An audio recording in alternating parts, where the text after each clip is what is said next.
My name is Jeff Shaman. I'm an associate professor in environmental health sciences at the Mailman School of Public Health at the medical campus.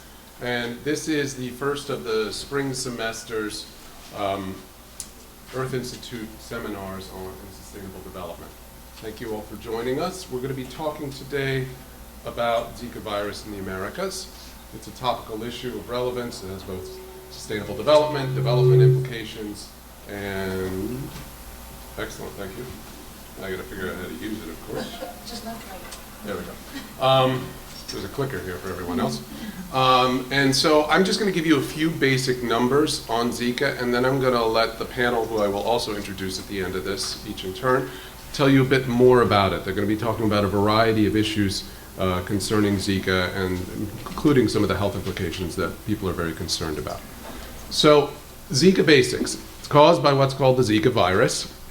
It's spread primarily via Aedes genus mosquitoes. This is an Aedes mosquito. This is Aedes aegypti, right there taking a blood meal off someone. It's a very colorful, somewhat large mosquito. It is a day biter. The virus itself, when it infects humans, is typically asymptomatic and sometimes mildly symptomatic. When people do recognize it, it's characterized by these symptoms of fever, joint pain, rash, and conjunctivitis or red eyes. Zika prevention. There is no vaccine available for Zika virus. So what we rely on principally is mosquito control and avoidance. That means clothing, insect repellents, bed nets, things of that nature, as well as taking into account, for instance, that the Aedes mosquitoes are day biters. Okay? So that's the time when most people are most likely to interact with them. Zika is being sexually transmitted, it turns out now, so condom use and other forms of protection are important, and that will be talked about, I'm sure, as well during the seminar. We've had its emergence in the Americas within the last 2 years, let's say. It was first identified, the Zika virus, in Uganda in 1947, and it wasn't identified in the Americas until May of last year in Brazil. However, there had been patients presenting with symptoms in Brazil that predate to August 2014 that are consistent with there being Zika in the area. At this point, 33 countries and territories have confirmed locally acquired cases. For the United States, at this point, this is, I'm sure, going to be updated at some point very soon, but as of last week, there were 312 travel-associated cases. According to, I believe, the WHO, I got these figures from, 27 were in pregnant women, 6 had been sexually transmitted, 1 was associated with GBS, which I'm sure we'll be talking about. There were 0 locally acquired mosquito-borne cases, okay? And no evidence of autochthonous transmission, as it's talked about. If we expand this outside, though, to talk about the U.S. territories, places sort of like Guam or Puerto Rico in particular, there are 349 locally acquired cases, including 37 amongst pregnant women. So those are some of the very basics, and I'm just going to stop there with my own talking about the specifics. And now I'm just going to introduce each of the speakers, and then I'm going to invite the first one up here. The first speaker you'll be hearing from is Stephen S. Morse. He's a professor of epidemiology at the Mailman School of Public Health. He's director of the Infectious Disease Epidemiology Certificate there. His book, Emerging Viruses, from Oxford University Press, was listed by American Scientist as one of the 100 top science books of the 20th century. He will be followed by Wafa El-Sadr. She's a university professor of epidemiology and medicine, and the Matilda Krim Amfar Professor of Global Health at the Mailman School of Public Health and the College of Physicians and Surgeons on the medical campus. She's also director of ICAP, which is the CU Center she established more than a decade ago that supports large-scale programs in 20 countries in sub-Saharan Africa and Asia and integrates research, education, training, and practice. Her research interests include the prevention and treatment of HIV, tuberculosis, non-communicable diseases, and maternal child health. She will be followed by Dr. Simon Anthony. He's an assistant professor of epidemiology in the Center of Infections and Immunity.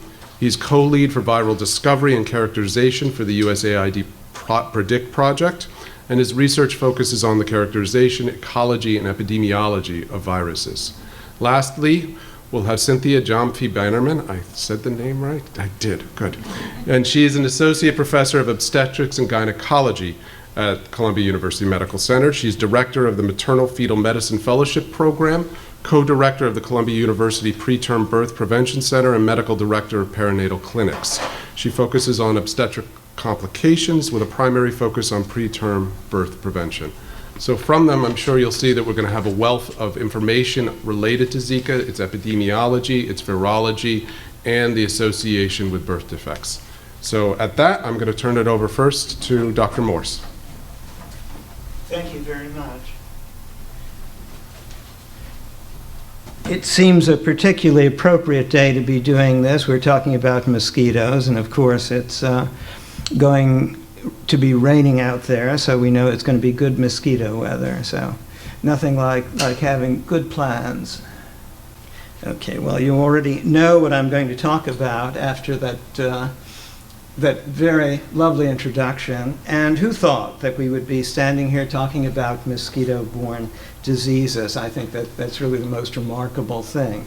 As you've already heard, the first cases of Zika in this part of the world were detected in May 2015 in Brazil.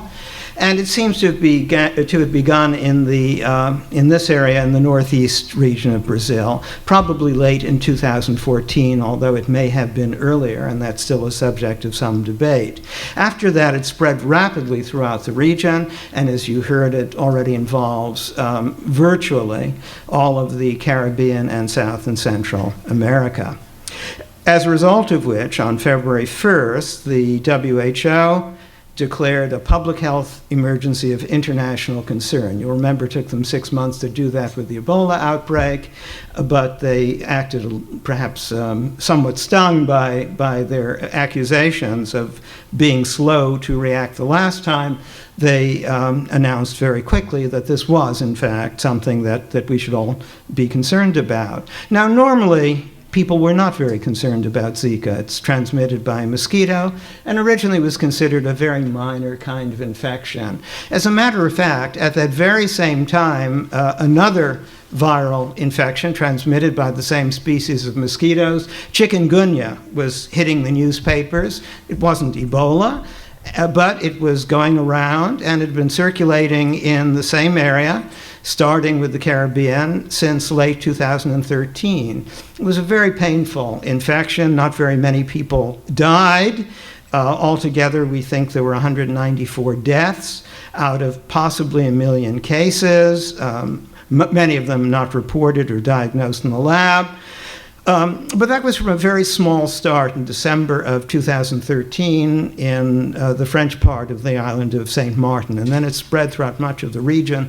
And because it's quite painful, it causes joint pains and can take quite a while to resolve, people were very concerned about it. And so when Zika came in, which was thought of as a mild infection that caused kind of a flu-like illness with a rash and conjunctivitis, as you heard, and as Dr. Elsader will describe in more detail, people said, even the Brazilian government said, well, thank goodness it isn't chikungunya. You know, it's mild compared to what we've just been through. So be careful what you wish for. The Zika belongs to a large family of viruses. So if you had a reunion of these viruses called the flaviviruses, flavi is from the Latin word for yellow, and that's because yellow fever, which we've all heard of, a notorious disease, is in fact the best known and was the first to be discovered of what we now call the flaviviruses in honor of yellow fever. And it has a lot of prominent members. I've only mentioned a few here: yellow fever, dengue, which is all over the tropical world, chikungunya, which I've already mentioned, West Nile, which is famous here at Columbia because of the work done on West Nile by Ian Lipkin, and oddly enough, hepatitis C, which is kind of not like any of the others, because most of these are transmitted by arthropods. Usually mosquitoes, some are transmitted instead by ticks. They have their own natural history. And the exceptions are hepatitis C and a few others that Simon, Dr. Anthony, you'll be glad to know, were found in bats. They don't have known mosquito vectors. But all of these are transmitted primarily. There's some argument about which mosquito transmits what, but the ones we're talking about, yellow fever, dengue, chikungunya, and Zika, are all transmitted by Aedes, Aedes aegypti, or other species of Aedes mosquitoes. I wouldn't be a virologist if I didn't show a picture, so this is an electron micrograph could be any flavivirus, in fact it is, but this is what these viruses look like. They're smallish RNA viruses. Now, this is the map that basically shows you which areas are affected in the Americas. And as I mentioned, as of the last time CDC made a map which was quite recently, it includes virtually all of, but not entirely, much of the northern part of South America, most of the Caribbean, including Puerto Rico, and the U.S. Virgin Islands, and Central America. So maybe Trump wants to build that wall, but I don't think it'll keep the mosquitoes out. It is in Mexico, but not at high altitudes. On the other hand, it's probably a fair rule of thumb to say any place that has dengue transmission could potentially have transmission of Zika. Similar ecology, same species of mosquitoes. And so this just shows you the march of this disease as more and more countries become affected by it, beginning in the very early part of this decade and going on to what we have right now. For those who, like many of us and like Dr. Shaman, want to see the numbers and the seasonality, if it has seasonality, well, it follows the mosquitoes, which in these tropical areas isn't saying all that much, but you can see the numbers of cases or suspected cases, the real lab-confirmed cases, because there just isn't enough lab capacity, which Dr. Anthony will talk about shortly.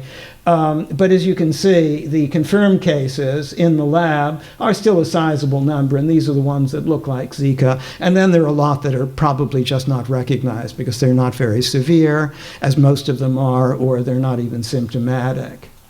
And then, as we became sort of complacent about this, thank goodness it's not chikungunya, people began to see several months later the effects on the developing fetus, particularly the central nervous system and other congenital defects, and then the issue of sexual transmission.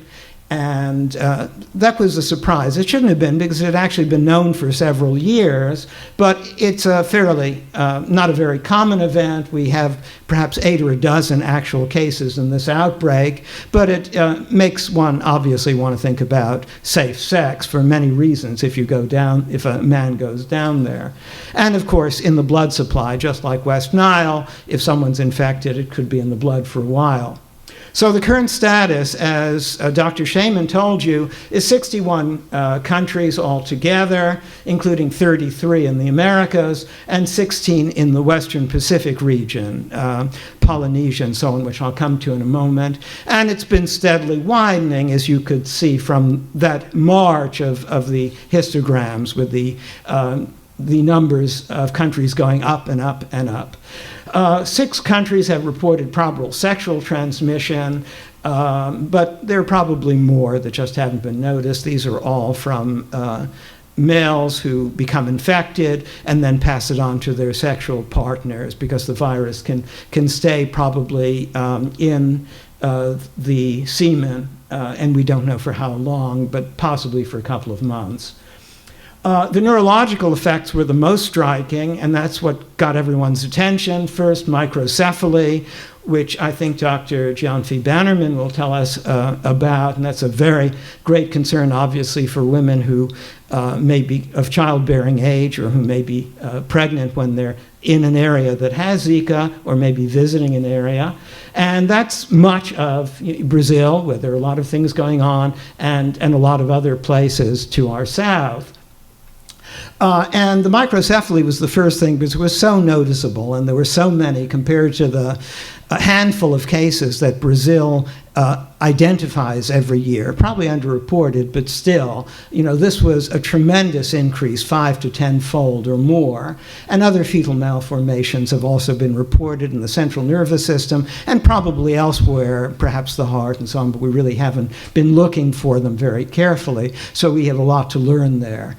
During these outbreaks, We've also seen an increased incidence of neurological disease that Dr. Shaman mentioned, Guillain-Barré syndrome, which can cause paralysis, and occasionally, if it paralyzes the nerves or if it affects the nerves that control your diaphragm, unfortunately can, if people don't recover in time or don't get the right intensive care, can lead to the deaths we have seen.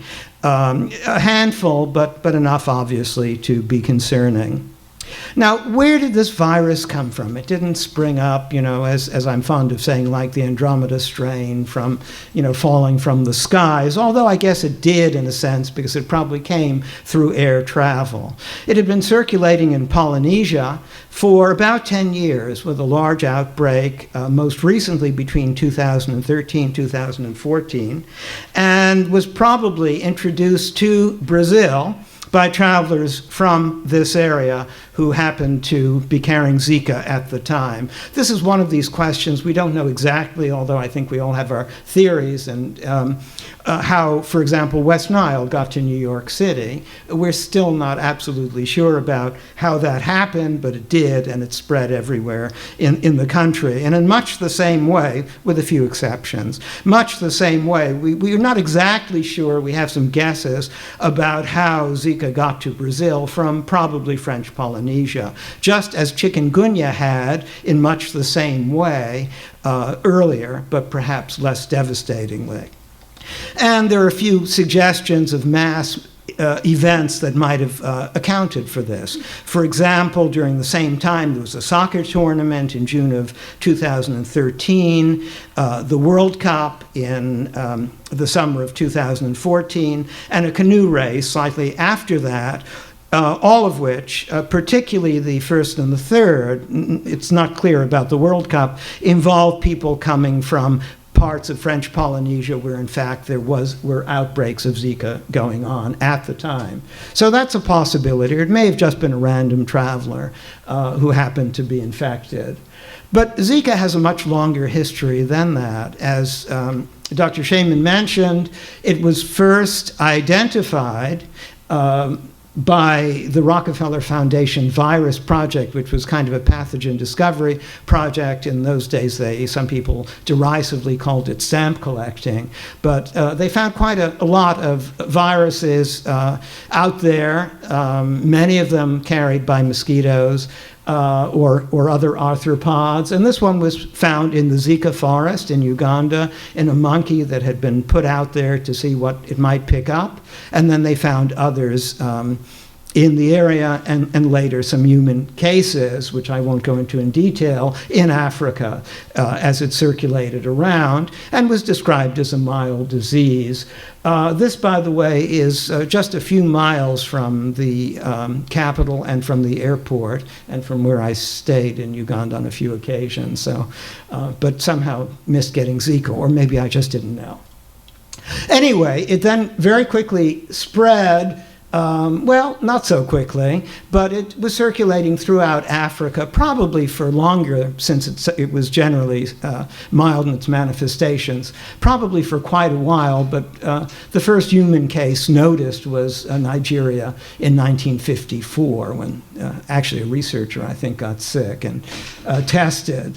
And then it was circulating around South Asia, equatorial South Asia, into the 60s, and then suddenly made a leap, we don't quite know how or why, to the island of Yap in the Western Pacific, and Micronesia and Polynesia, and was circulating around a few years after that in some of the Pacific islands in that area, from which we think one of those places it got into Brazil, as we mentioned, and started this whole tumult we know today and all the trouble we know today. So this is a map, not quite as sharp as some of the ones you saw earlier, of the world, essentially incidence of Zika or existence of Zika as it was known which at one time would have just been the left-hand side, but now includes some parts, obviously, of the Americas as well. The villain, there's that picture of Aedes aegypti again. And it's a mosquito that's very well adapted to human habitation, as you heard, but also it has a long history.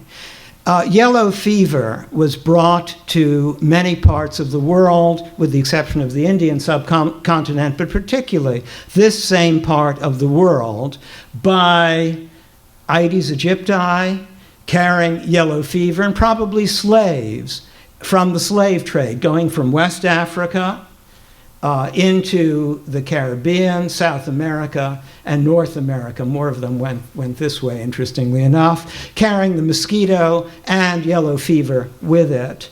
And the mosquito found these quite hospitable habitats.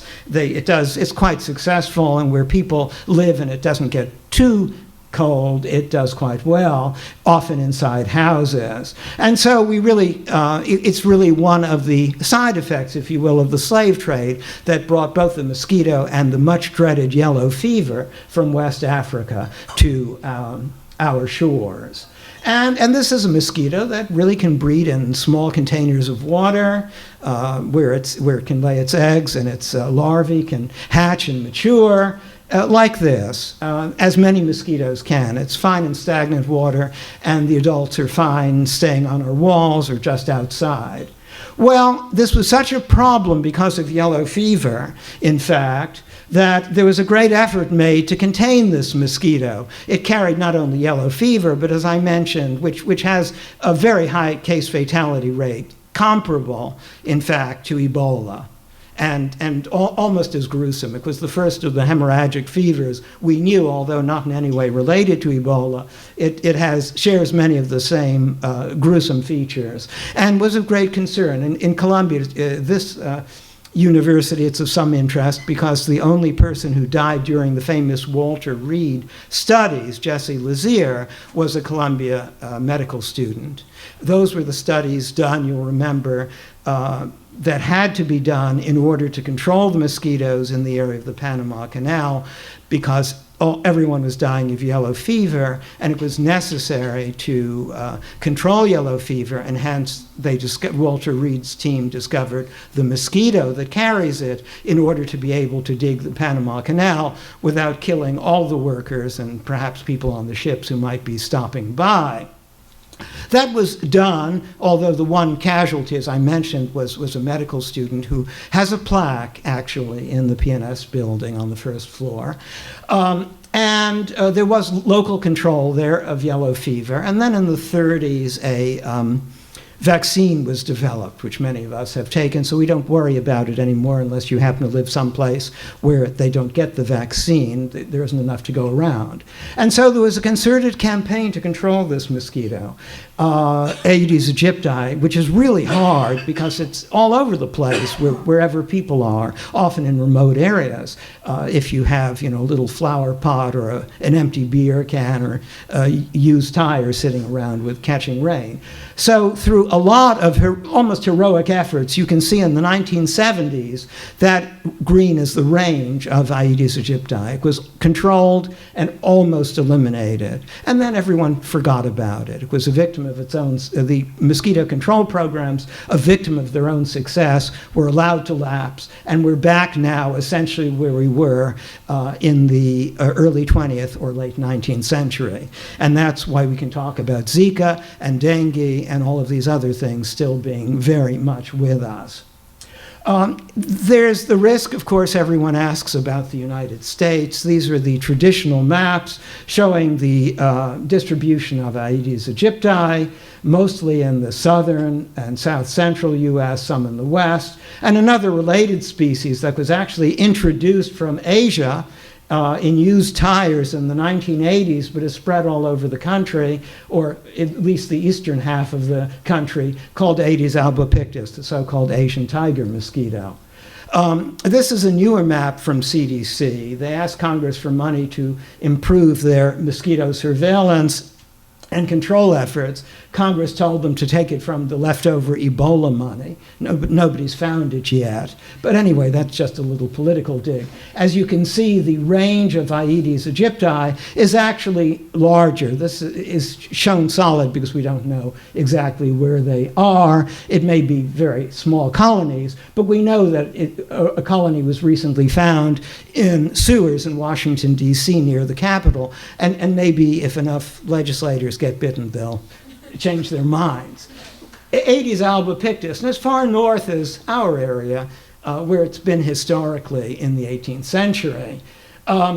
Also, this other species, as you can see, has done very well since coming in the United States, in the 80s, and many other cities as well, and has managed to infiltrate Chicago. So it's pretty cold tolerant, as well as many other parts of the country. So it's not just Zika, though, we worry about. It's the fact that there are a lot of these infections out there that we call emerging infections, or I'm guilty of having come up with that rather cumbersome term in 1988.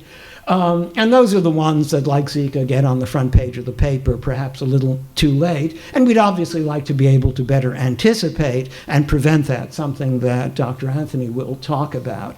But there is an ever-lengthening list of emerging infections. And we've never yet successfully predicted one, or a pandemic of influenza for that matter. We've been wrong more than we've been right.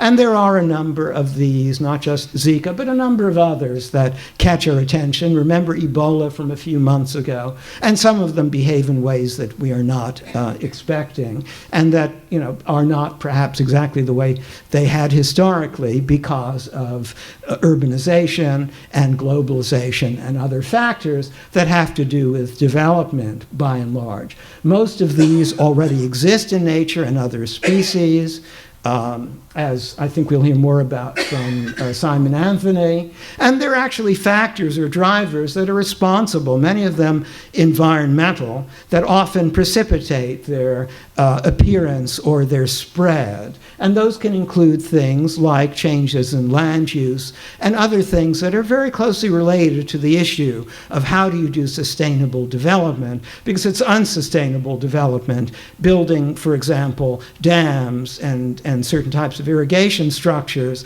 that will encourage the mosquitoes to breed and allow more breeding sites. So we're still in the early stages of understanding that, and at this point the best we can do is observe and try to discover what their patterns are. So I'll end with a plug for ProMED-mail, the CNN of infectious diseases, for those of you who may be interested in keeping on top of this or learning more about it.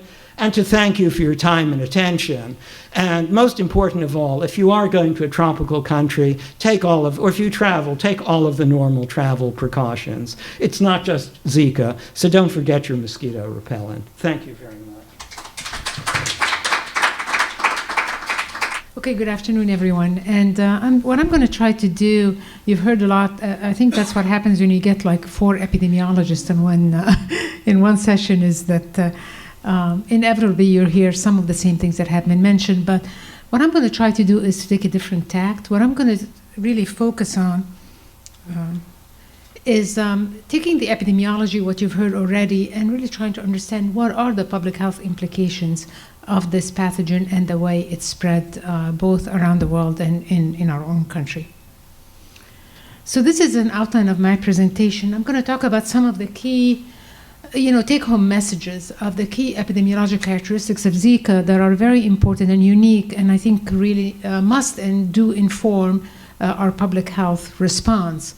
I'll talk about the rapid spread, and you heard about that already, about the transmission methods and the implications of those methods of transmission. The asymptomatic state, this means most people, as was mentioned, 80% of people who acquire the infection remain asymptomatic. They don't know that they've been infected, but they have been infected. And what are the implications of this asymptomatic state for our public health response? And then the severe complications that were described and will be addressed later on by Cynthia.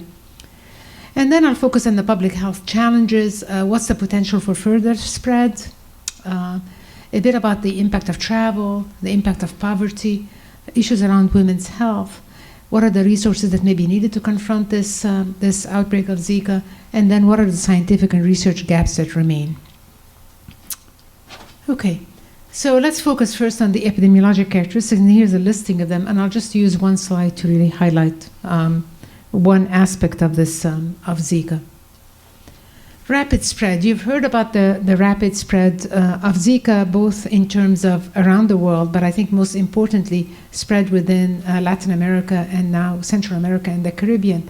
And this has implications because, of course, it means that it's ahead of us. It's almost always ahead of us, and we need to be thinking how to mobilize to respond to such a rapid spread. What's interesting is that there is serologic evidence. If you look at this map, in many countries around the world, there is serologic evidence that there's been substantial transmission of Zika, but not really any reported cases. But that's because, as you've heard, it is non-specific viral infections. It's something that people get and they get over mostly. And these are the areas, as was described before, where we know now there's active Zika transmission in South America, in North America, and in the Caribbean. And these are the total numbers of suspected confirmed cases. And it's projected that by the end of 2016, there'll be 4 million cases of Zika. In the US, thus far, the majority of the cases have been travel-associated Zika, as was described before. But I think what's very concerning in the US has been, of course, the identification of the sexual transmission of this virus. And I'll talk a bit about the implications for public health response. And then, of course, the concern about pregnant women and the neurologic complications. And these are the data from US territories. But I think what the take-home message is that most of the cases, or the vast majority of the cases in the US, have been travel-associated. So the guidelines that I'll briefly mention relate to travelers. And then the sexual transmission, and these relate largely to travelers coming back to this country. Now we know, as has been described, is the mosquito, Aedes aegypti or Aedes albopictus, play a significant part in transmission. This is how it's transmitted between non-human primates through the mosquitoes, largely in the forests, But in suburban urban settings, still the mosquito is the vector responsible for human-to-human transmission.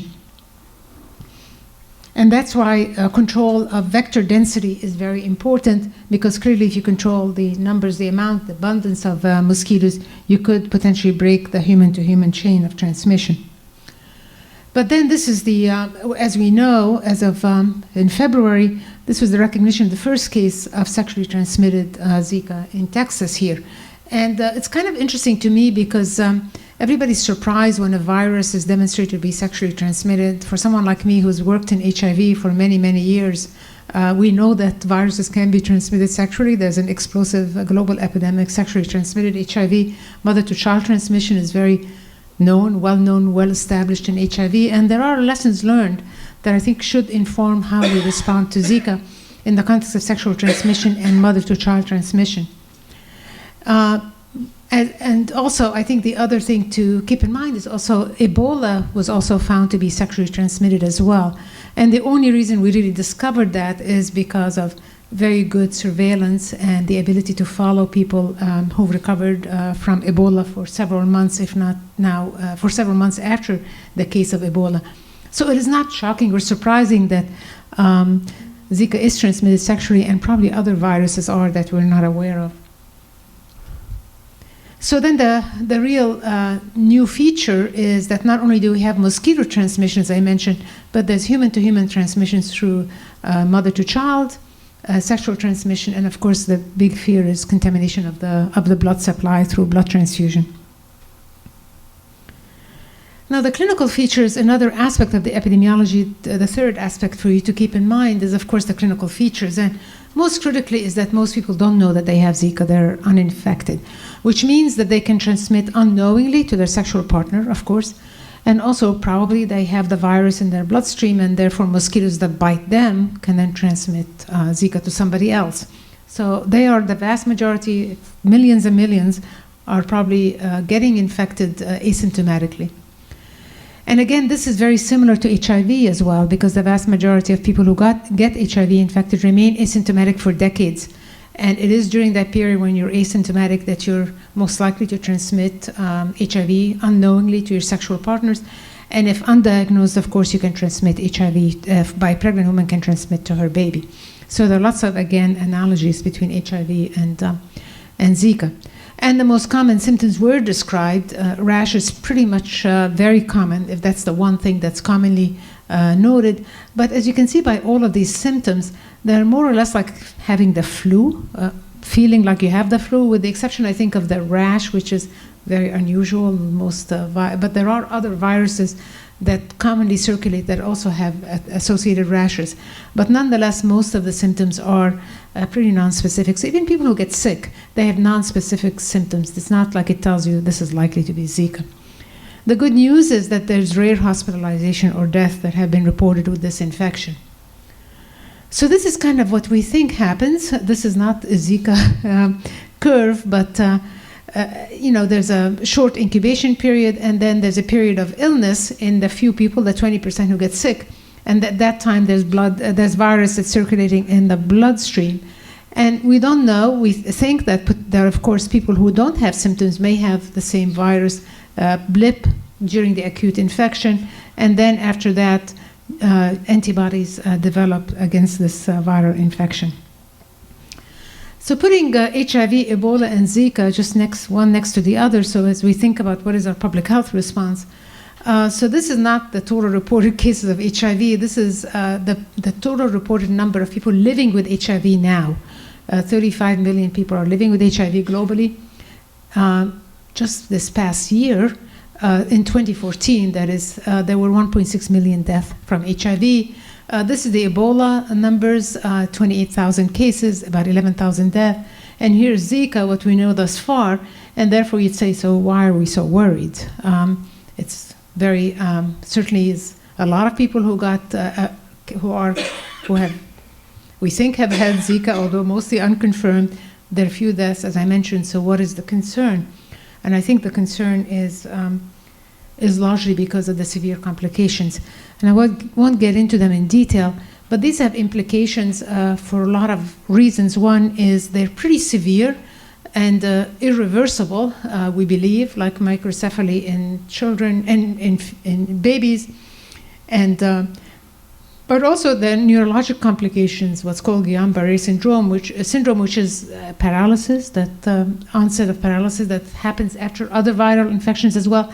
But the problem is that it's obviously, if you live in a poor country, you don't have intensive care units and the care you need, people can die from Guillain-Barré.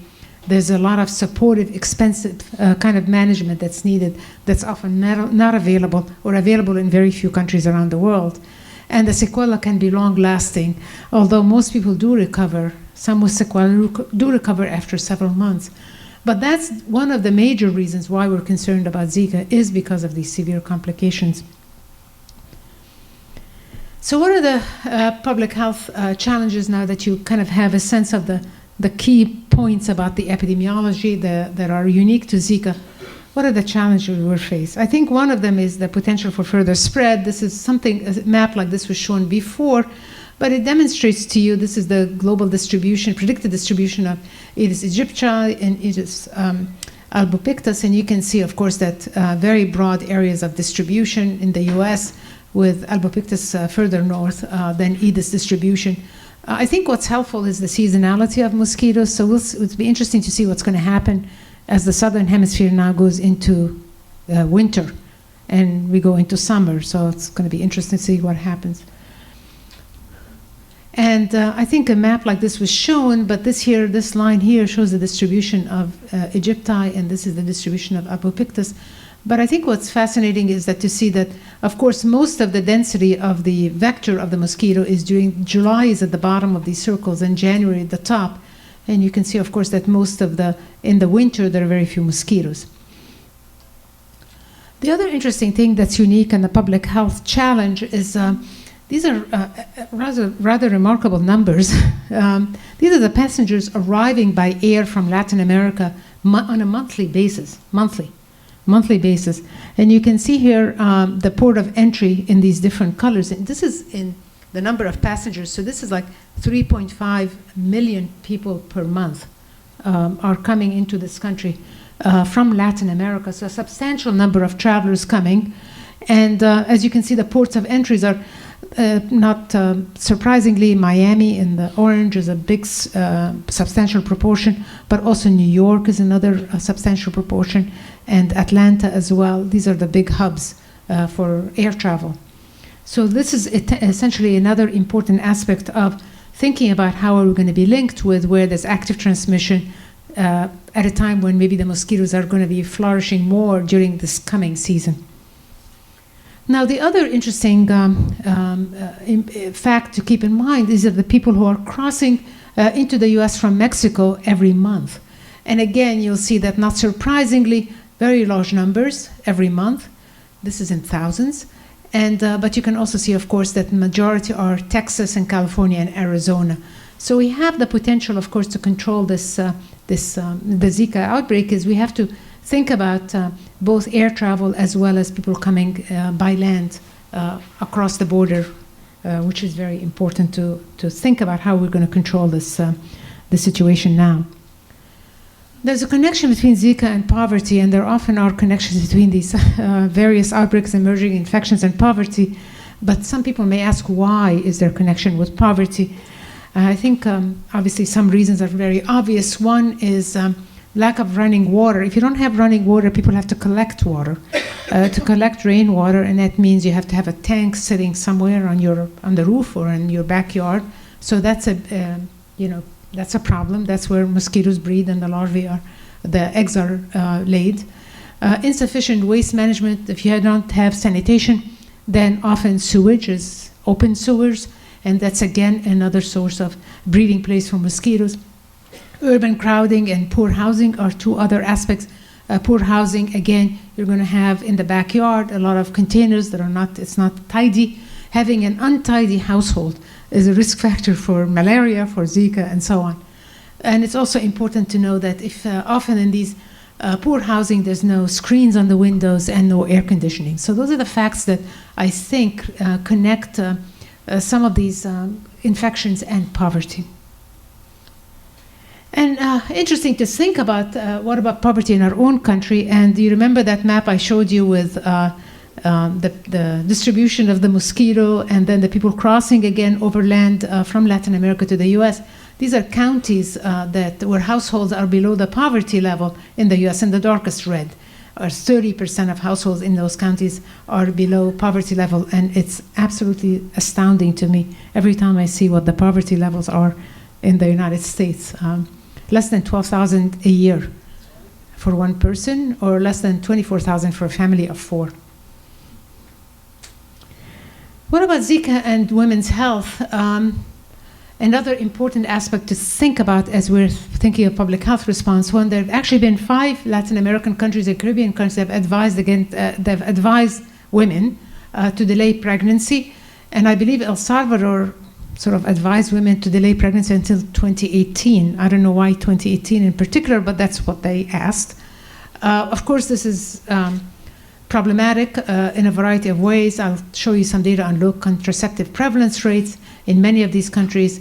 The issue of contraceptive security, meaning do you have access to modern contraception, modern contraceptive methods.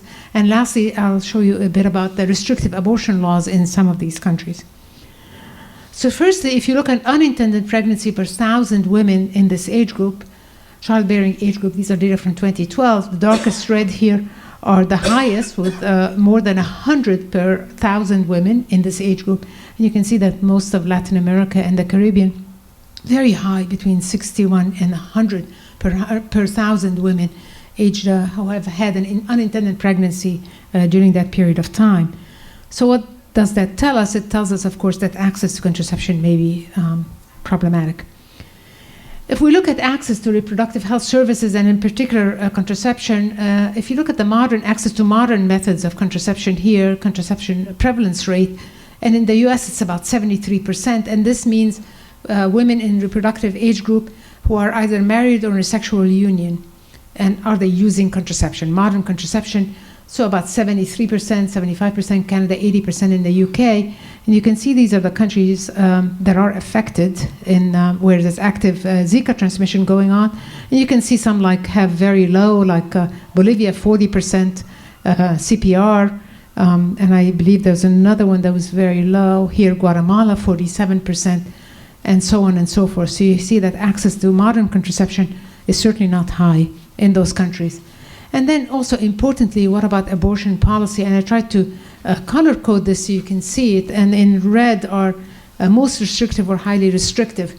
You can see countries like the Dominican Republic are most restrictive, no abortion under any circumstances. And then there are several other countries that are highly restrictive to abortion, and you see the definition here. And then only very few that are least restrictive. Mexico is one of them, and Guyana. So again, these are issues that women face: access to contraception, of course, gender dynamics and gender power, and of course, as well, abortion policies. And just briefly, contraceptive stockouts are a big issue in many countries, and this just shows you the level, the percents of stockouts at a central level in a country, as well as the high percent of stockouts at a service delivery level. So this means that even if technically contraception is available, it is not truly available. Okay, so what's being done? I think this just gives you a sense, give you where we're going. WHO has declared that Zika virus outbreak as an emergency of international concern, and they've decided to focus on several areas of work, and also estimate that it will cost $56 million. I'm actually shocked how low that was. I was hoping they'd ask for more, but 56 million seems to me not very high, especially with the big scope of work that they have in mind. So prevention is very important, and of course, prevention has many dimensions. I think decreasing vector density, the mosquito, is very, very important, but I don't think we've really succeeded at this very well. Maybe Simon will talk about that, I'm not sure. But this is an area that there's been a lot of attempts to do it, but again, with spraying and so on, and education, but it has not been tremendously successful. Personal protection was talked about, travel alerts, prevention of sexual transmission, and then prevention of complications. So these are the travel recommendations, and they're all the sensible stuff about covering yourself and using repellent and sleeping under a mosquito net, although keep in mind that this is a day biter, not a night biting mosquito, and then dealing with open containers of liquids and water and so on, and using screens. I think the important part is sexual transmission, because again, this is what the worry is, as unknowingly sexually transmission. And I think the CDC just came up with updated guidelines just this past week. And I think most importantly is that in couples where in couples where a woman is pregnant, that the man should use condoms or abstain from sex for the duration of pregnancy. I think for other couples, if a male has had confirmed Zika or a clinical illness that's suggestive of Zika, they should consider again using condoms or abstaining from sex for at least 6 months after the disease onset. And then less restrictive here, a man who's traveled to a Zika area but has had no symptoms, recommendation to use safe sex for at least 8 weeks after departure from the area. The last one is a man who resides in an area with Zika virus transmission but no symptoms might consider using condoms while transmission persists. This means that every man really living in any of the countries that are where there's active transmission now. So that's very, very difficult. So what are the research gaps? There are lots of questions. I think one of them is why it emerged. Steve touched on that. Globalization, travel, urbanization. Is it a change in virulence? We don't know of the virus. Is it that there's a broader vectors than the ones that we're aware of? I think very importantly, in terms of a research gap, the need for a point of care, inexpensive and very specific diagnostic test. Something that can confirm the diagnosis can be done right there, point of care. You don't have to send it to the lab, and that's not costly.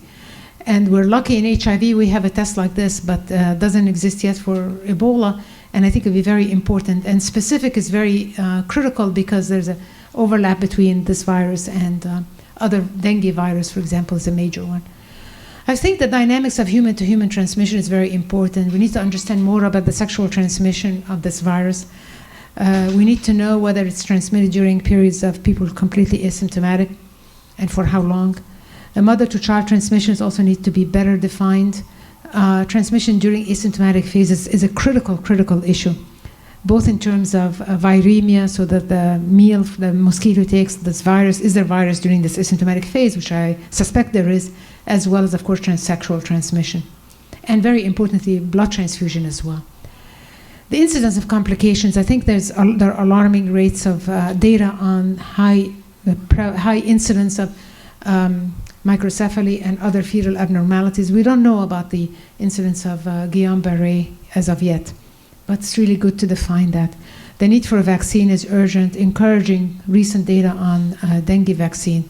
And then we want to know how to treat to prevent complications. Is there a way to treat the viremia so that we can prevent these horrific complications, especially fetal complications?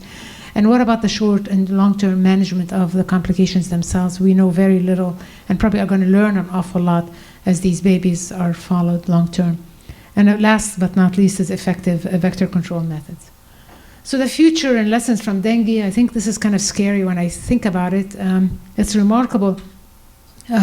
If you start from the 1980s to where we are now, there's now totally about 8.5, and this is just in this period of time overall, about 8.5 million cases of dengue, and there were 4.7 in this time period. I think it shows you how these viruses can be transmitted and can be transmitted to huge numbers of individuals. While there are more deaths that have been reported with dengue and its complicated hemorrhagic fever, I think the worrisome thing is about the complications that are very severe. So in conclusion, the epidemiologic characteristics of Zika present unique public health challenges. It highlights major health system challenges. I think the importance of surveillance, the importance of having, having systems in place to do diagnostics rapidly, emerging infection platforms and resources. And of course, it highlights societal inequities, of course, of access to services and access to reproductive health services for women. And I think that the lessons learned from response to other public health threats, e.g. HIV and Ebola, can inform the response to Zika. And unfortunately, I'm not hearing a lot of conversation about that. We seem to reinvent the wheel each time something comes around, rather than thinking, where are the lessons learned? Let's bring the people who knew about this to deal with this. We start every time we reinvent the wheel. And lastly, Zika highlights the impact of globalization, urbanization, and the need for a cohesive and coherent response to inevitable health threats, new threats that will come down the line. And that's it. Thank you very much.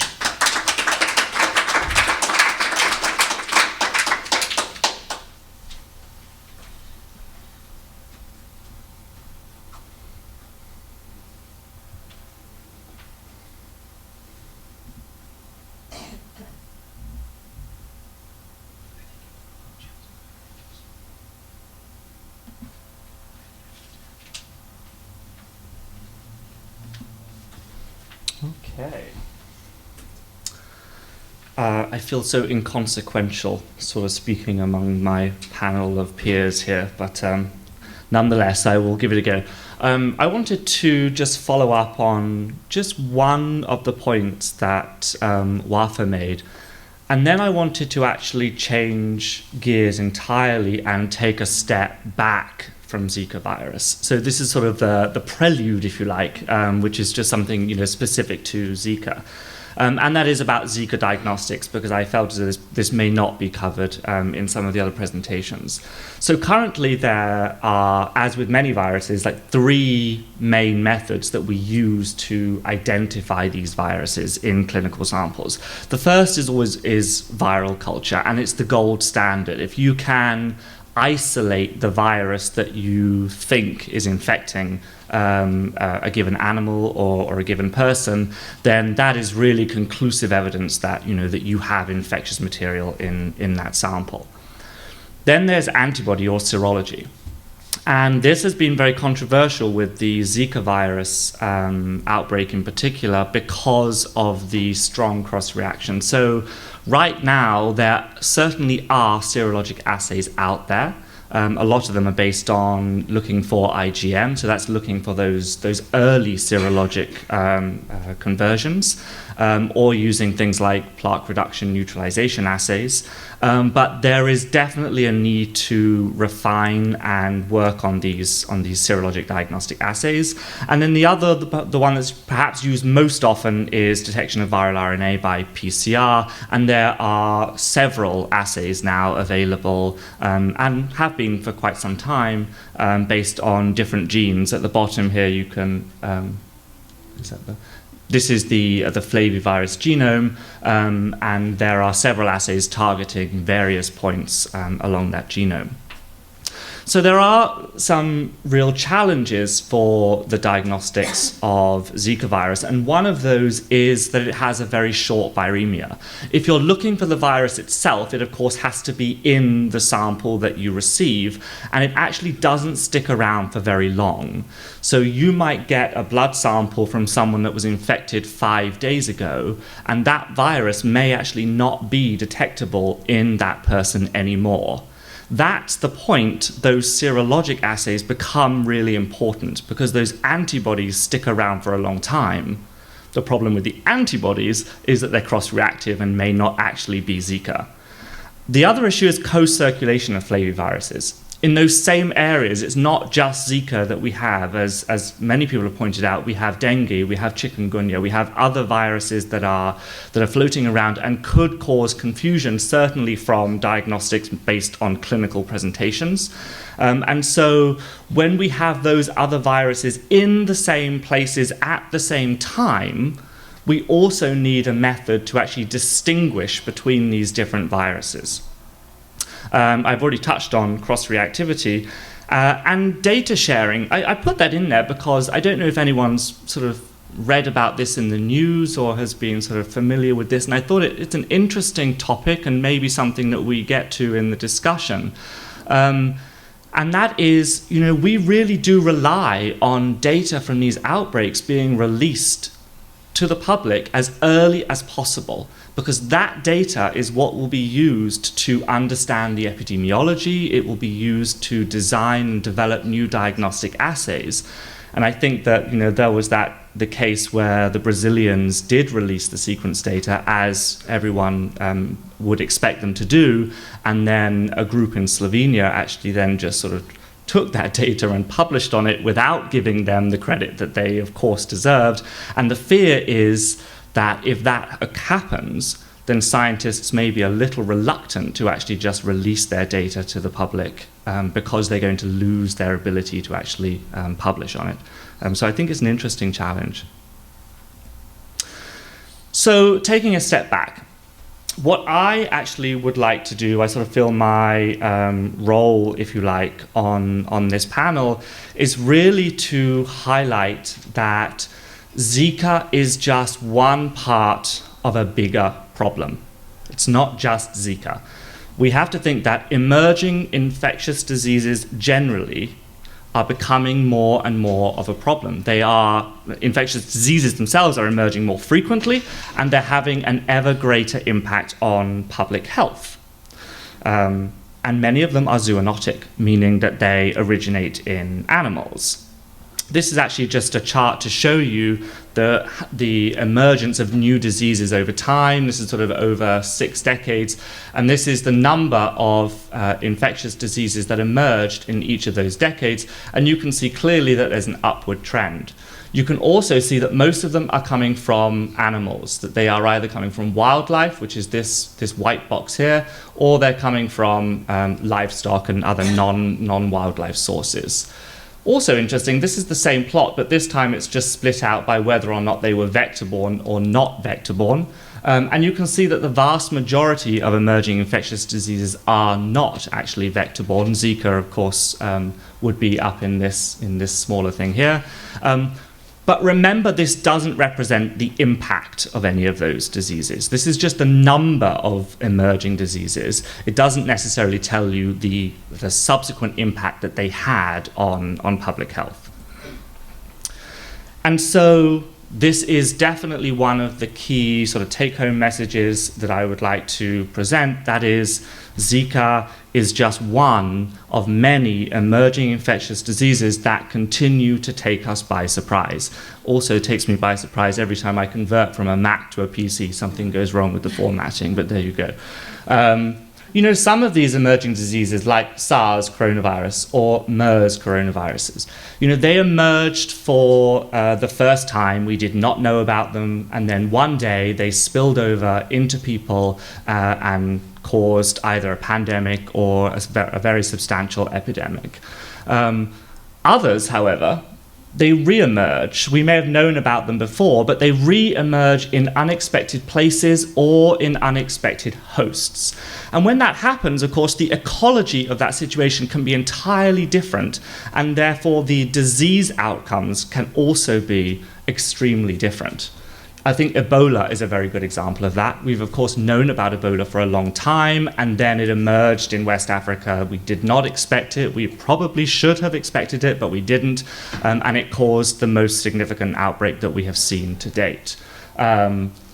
And of course, Zika, which would be sort of clumped up here with the arboviruses, again, likewise, we've known about this virus, as you've heard, for really quite some time, but no one expected that it would suddenly emerge at this time, in this place, and cause the outbreak that it did. And as such, I think that there are some bigger questions that we need to think about, in addition to the specific questions with regards to Zika. And one of those, one of perhaps the most pertinent, is what is driving this disease emergence? Why is it that diseases are emerging more frequently?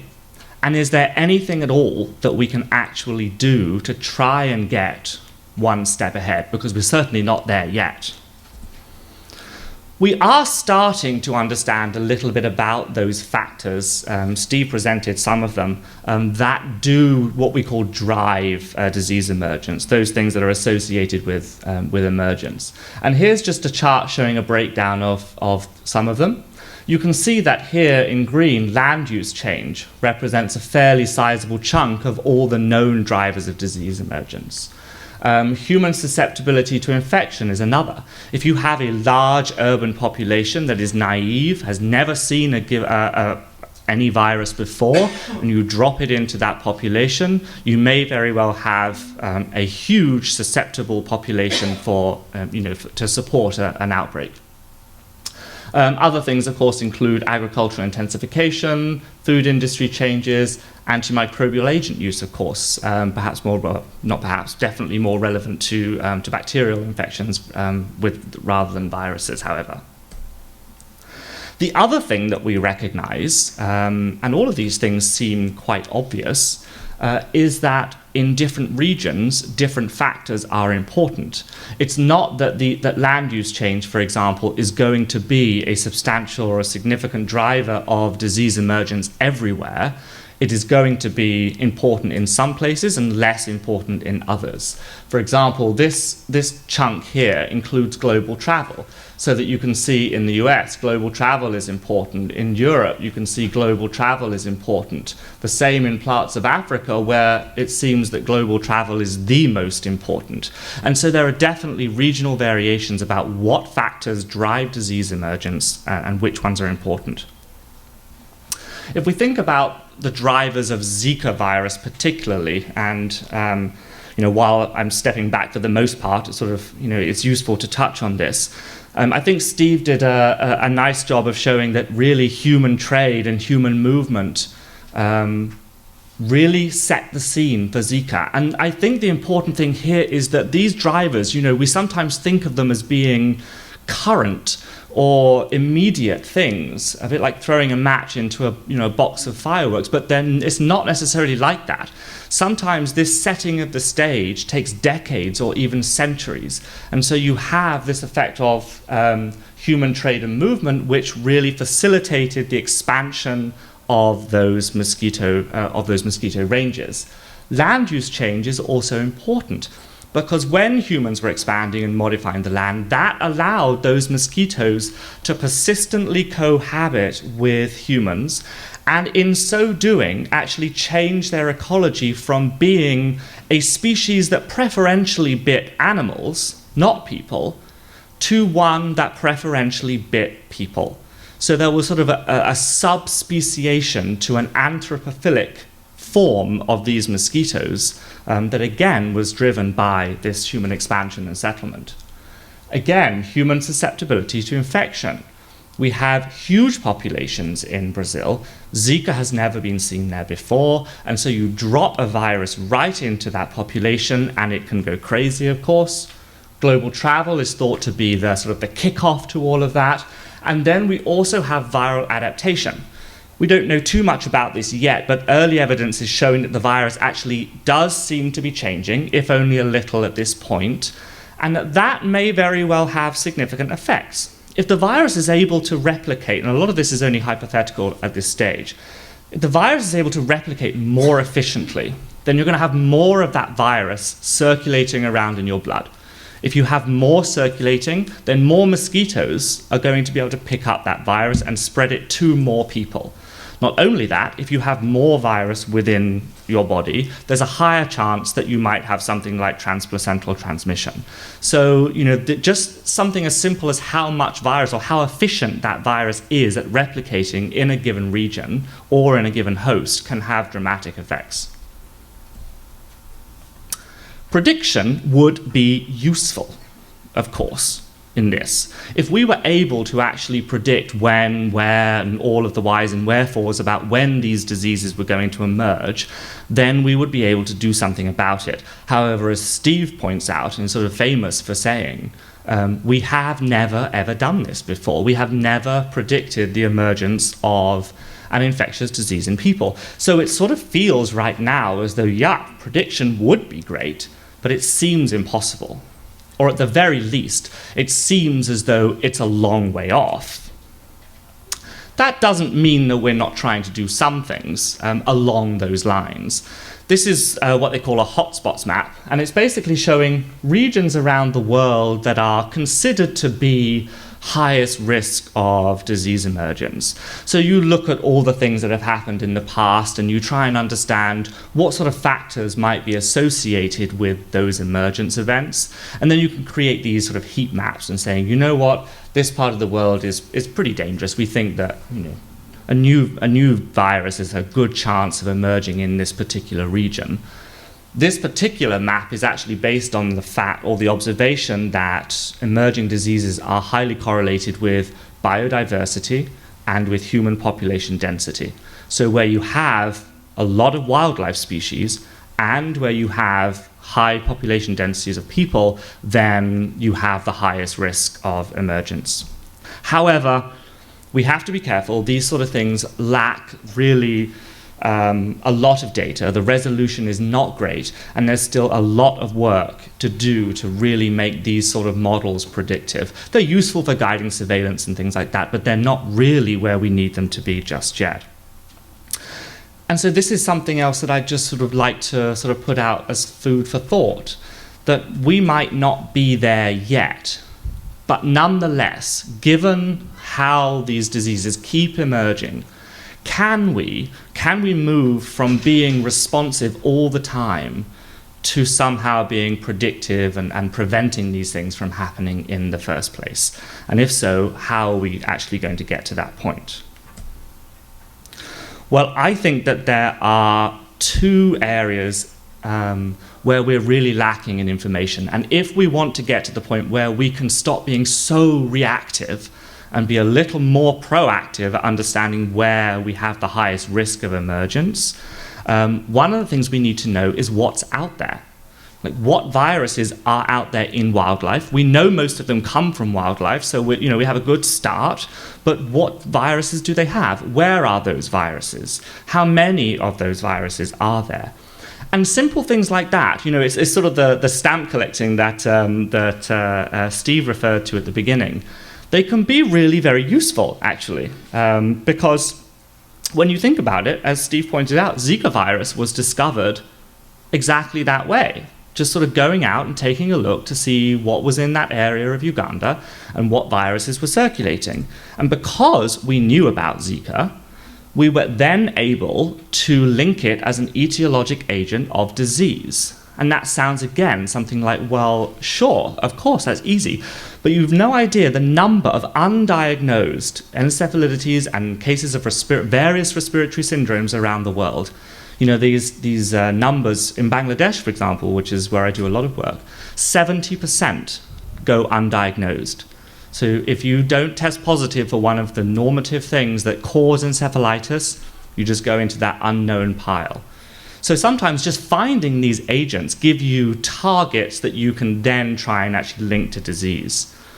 The other thing of knowing about Zika, and then more and more people finding Zika, was that we had data that could help us determine the likely origin of this virus. Imagine we had no information about Zika at all, and it suddenly appeared in Brazil. We wouldn't know anything. We first found it, of course, in people, so we're like, is it vector-borne, is it not? Probably because we have related flaviviruses. Where did it come from? We don't know, because we've never seen it anywhere else before.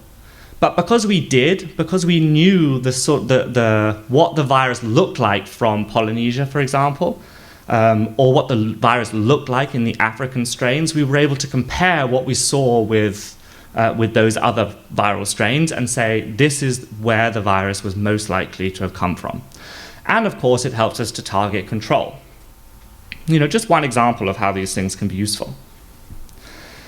The other thing I think that is really going to be very important is really getting at, you know, the drivers question.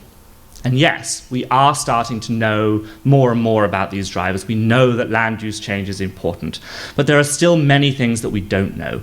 We really have a cursory idea that land use change drives disease emergence, but how? How and why does land use change? Because if we can get to that point, then we're not going to change the fact that people are going to modify the environment. But if we can figure out, well, which aspects of land use change are most important, then we can say, you know what, modify the environment, you're going to do that, but do it in this way, and that will minimize the risk.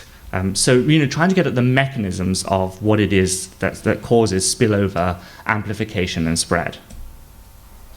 And so these are the two things that I think would be very helpful, sort of, if we're going to move away from response towards prediction. And there are definitely more, but this is just two big areas. Importantly, because, you know, that's the field I work in that let's go out and figure out, we can't predict yet, but let's go and figure out how to do it. I want to stress that we're not there yet. We are a long way, if ever, from being able to predict emergence, whatever. You know, Jeff and I have had many conversations about, you know, what is it? What do you mean by predict? What does that actually mean? So we still need response, right? We still need to improve and work on our response, you know, responding to outbreaks as and when they occur. And a big part of that's capacity building. We need to go and work with these countries, these governments, these local scientists, these wildlife biologists, these epidemiologists. We need to train, we need to put equipment in place, we need to consider issues like data sharing. There is a huge effort that has to go into capacity building around the world if we are going to be able to respond to these things as quickly as we possibly can. Because where most of these things are emerging, you only have to look at the Ebola crisis in West Africa. There is zero capacity to deal with these things, and then all hell breaks loose, of course. This is a project that I work on, actually. This is sort of my main gig, as it were.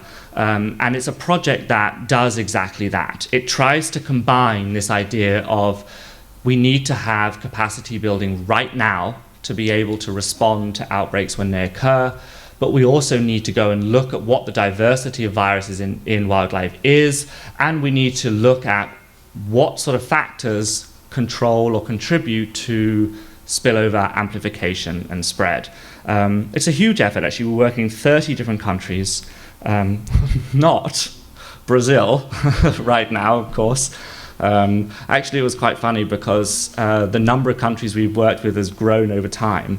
So if you go back a few years, there was the MERS outbreak, of course. I'm not sure if you're familiar with the MERS outbreak in sort of the Middle East region. And so then USAID said to us, would you mind working in the Middle East? So we said, okay, we'll go to the Middle East. And then, of course, there's the Ebola outbreak, and we weren't working in the Ebola countries. So they said, would you mind going to work in the Ebola countries? We're like, okay, we'll go and work in the Ebola countries. And now, of course, there's a Zika outbreak in Brazil, and we've decided that the highest risk of disease emergence is clearly the countries that we don't work in. So I think that should be the new hotspots map. And this is an idea about the sort of things, at the start of PREDICT, for example, this is just when we had 20 countries, not 30. You have countries that have some capacity to go out and look for viruses or to respond to them, but the vast, not insignificant number have no capacity whatsoever to do this kind of work.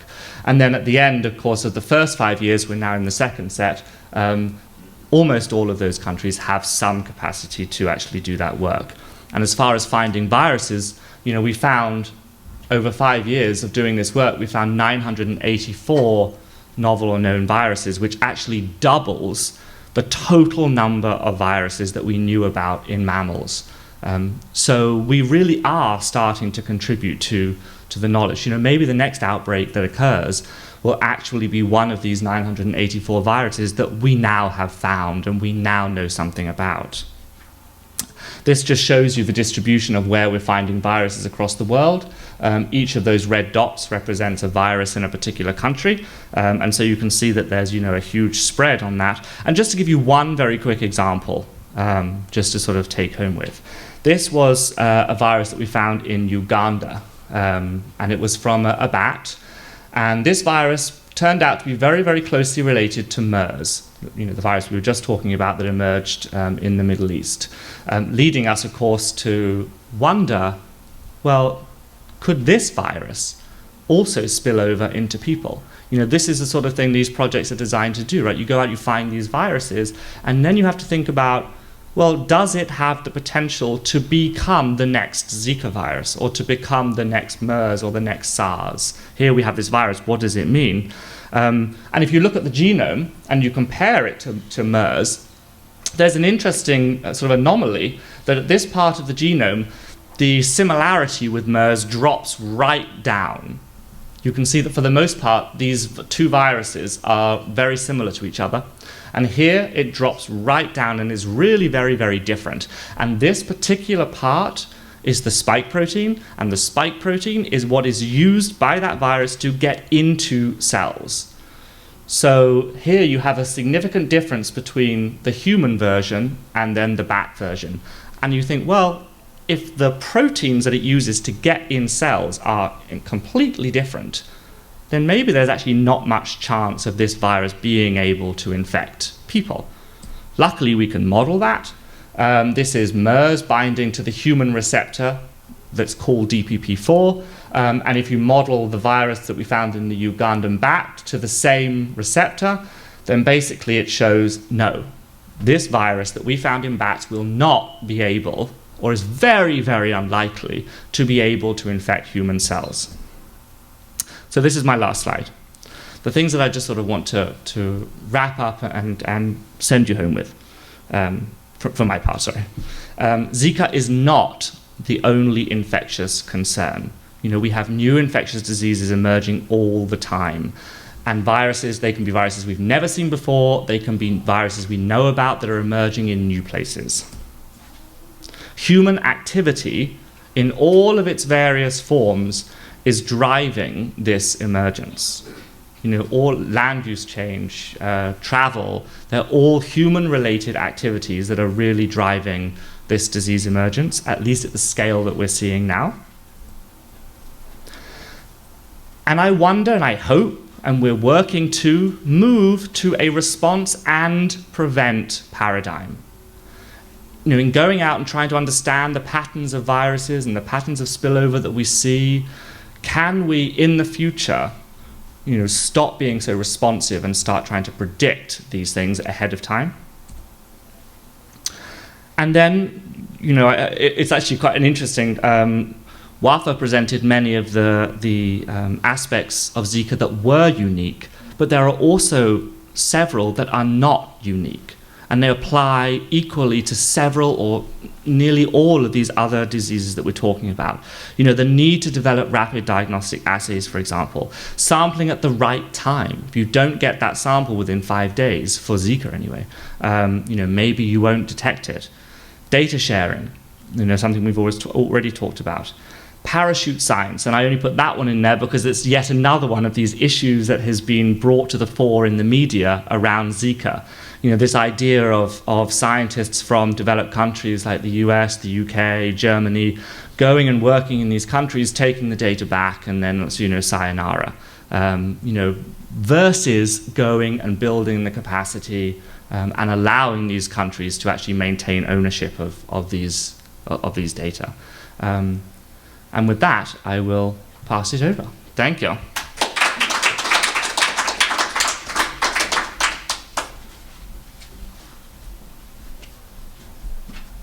Okay, thank you everyone for your ongoing ability to listen and be involved with this. My role here is to talk about pregnancy specifically. Okay, and this is the last of the lectures for the day, so thanks again for your attention to this. So, as an obstetrician, and I'm a maternal fetal medicine specialist, so I see just high-risk pregnancies. This, I think of all the viruses that we've discussed today, this one has really affected the obstetric field to an extent that, you know, HIV, we don't have an issue with that. Ebola, you know, it affected people globally and not so much specific to the pregnant woman.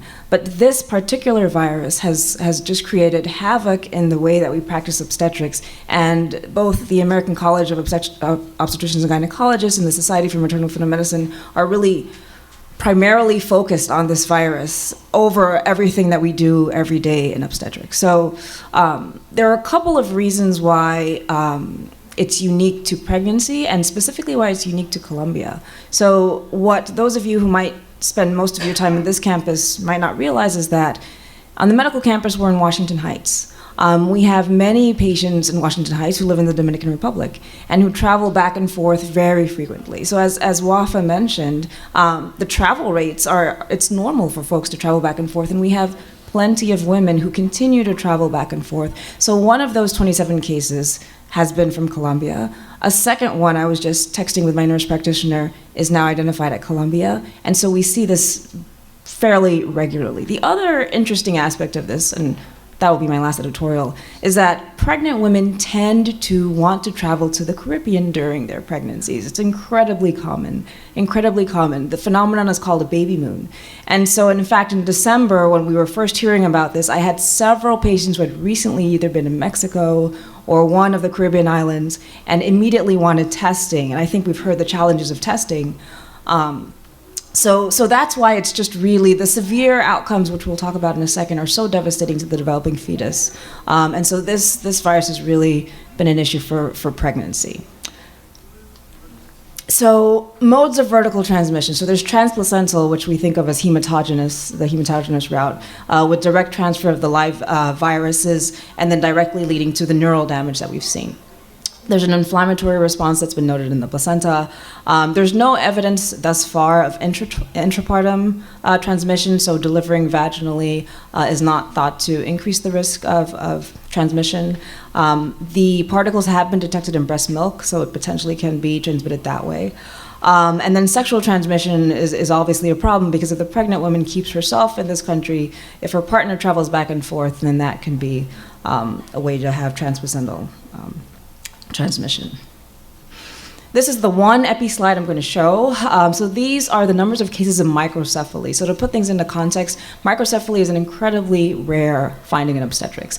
We can have fetuses that are growth restricted. About 10% of fetuses will be growth restricted. Most of those fetuses are either globally growth restricted, but even in that category, very few of them have met the criteria specifically for microcephaly.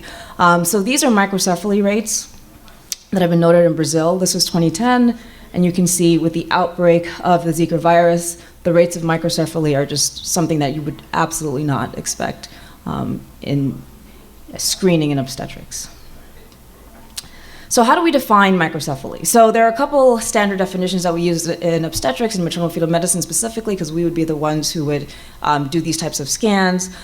So 2 standard deviations below the mean would be a screen. Most folks agree that 3 standard deviations below the mean would be isolated microcephaly. And our ultrasound guidelines and the calculations that we use will very frequently say that the fetal head is less than 5th percentile. 99 times out of 100, that person does not still meet criteria for microcephaly. So we rarely see a head that's less than 3 standard deviations below the mean, and then less than 5 standard deviations is what it seems like has been reported in cases of microcephaly that's been seen primarily from the cohort in Brazil. And one of the things I want to show you that you can keep in mind is this is what the normal brain looks like on ultrasound. So microcephaly specifically is relating to the measurement of the head circumference here. So this came from the initial 35 infant cohort that was described in Brazil. This was described in January, and all of them were at least 2 standard deviations below the mean. The mothers lived in or traveled to endemic areas, and 74% of them had experienced some kind of symptoms. So they had a rash either in the 1st or 2nd trimester. 71% had severe microcephaly, which is less than 3 standard deviations from the mean, and 49% had at least 1 neurologic abnormality. Interestingly, only a small fraction, well, most of them, but not all, had neuroimaging, and all of those were considered abnormal. So there were calcifications in the brain, cell migration abnormalities, and then some atrophy that was noted. This also fairly recent study. Everything we have in the literature related to obstetrics is pretty recent. But this study has led to much concern in our field as well. They looked at Zika virus intrauterine infection as a cause of fetal brain abnormality and microcephaly. They had 2 pregnant women who were diagnosed with microcephaly who had travel exposures, but who had blood tests that were negative for Zika virus. And in fact, the virus was only identified in the amniotic fluid samples. Which is one of the reasons that pregnant women are fairly hesitant to even screen for Zika infection because of the false negative rate.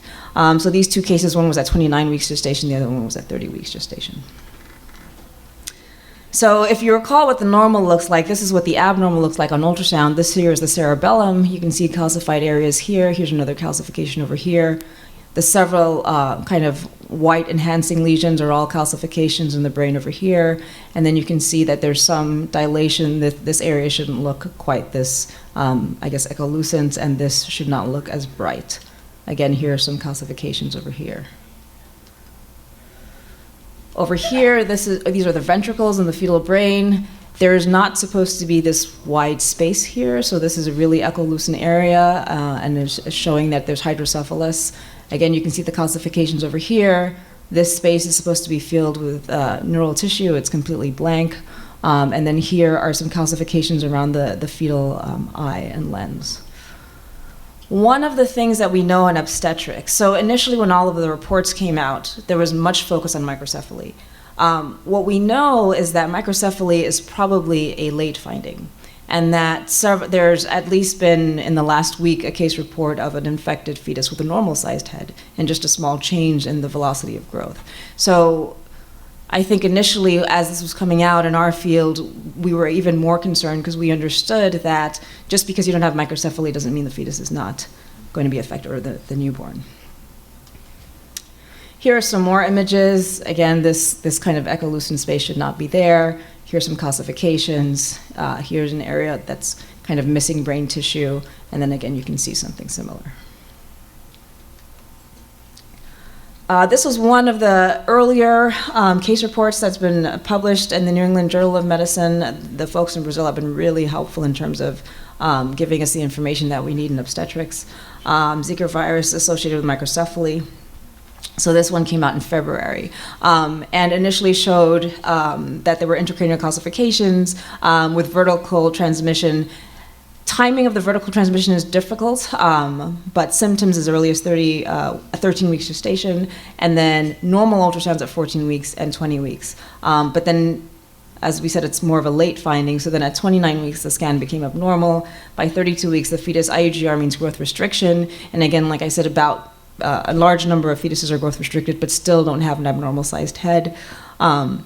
Normal fluid. There were some calcifications noted in the placenta. There was ventriculomegaly, which was that space in the brain that seems larger than it should be. And then the anatomy seemed blurred. So I'll show you what they meant by all of that. So these are the calcifications here that they noticed in the ventricles. It's very difficult to see this anatomy compared to what we showed you at the normal scans before. And then here's the placenta, and the placenta had calcifications as well. So that was reported back in February.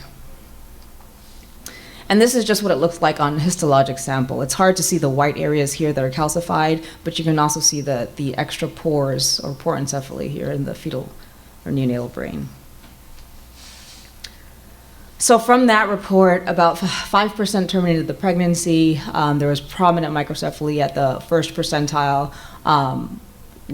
Brain weights were about 4 standard deviations below average, and they were able to find the virus in the particles that were sampled from the brain. One of the things that we don't know about this virus is if pregnant women are more susceptible than non-pregnant women. It seems to affect everyone equally. It also does not appear to be more severe in pregnancy than in the non-pregnant state. So for example, flu virus is worse in pregnancy than outside of pregnancy, but that doesn't seem to be the case so far for Zika virus. And transmission has been documented in all trimesters. It's been in abortive samples, in amniotic fluid samples, placenta, and then also in term neonates. This is a picture of the maculopapular rash. That is one of the most common symptoms of Zika virus. And if we have time at the end in question and answer, I can tell you that the one case that we had at Columbia was asymptomatic and was just tested because she had traveled to the Dominican Republic, which is common in our population. But this is what the rash looks like. And then here is a more recent preliminary report of Zika virus infection, again in pregnant women, coming out of Brazil, and this was published now just last month. There were 88 women who were identified with rash, and of those, 82% tested positive for Zika virus. The infection was anywhere from just the early parts of pregnancy at 5 weeks over to 38 weeks. And of those women who were positive, 29% have abnormalities on ultrasound. Whether or not that's reassuring, we don't know. There were 2 cases of fetal death. Microcephaly was found. There were abnormal Dopplers, and Dopplers just talk about blood flow from the placenta to the baby. And the amniotic fluid around the baby was also abnormal. This is fairly recent, also from March, and shows the gestational age window at which we see abnormal ultrasound findings. So it's been reported as early as 8 weeks that the ultrasound can be abnormal, but as you can see, because we think that microcephaly and some of these findings are late findings, most of the abnormal ultrasounds in the dark blue are noted over here. And then finally, we spoke a little bit about the eye abnormalities, but this is from 29 infants with microcephaly in Brazil, and about 35% of them had calcified areas that were here and abnormal pigmentation in their retina. So the unknowns for counseling, as you can imagine, this is very difficult in the office when you see pregnant women, whether they should travel. The answer is obviously no, unless it's essential travel. And just recently, maybe 2 weeks ago, one of my private patients' family members were having a funeral in the Dominican Republic, and I couldn't convince her not to go, and her spouse went. And, so we were testing her, but there's so many challenges to testing, the cross-reactivity. Most women don't want to get tested, but so the unknowns for counseling: what's the incidence? We don't know. What's the rate of vertical transmission? We're not sure. The rate of clinical manifestations, if the fetus is infected, we really don't know.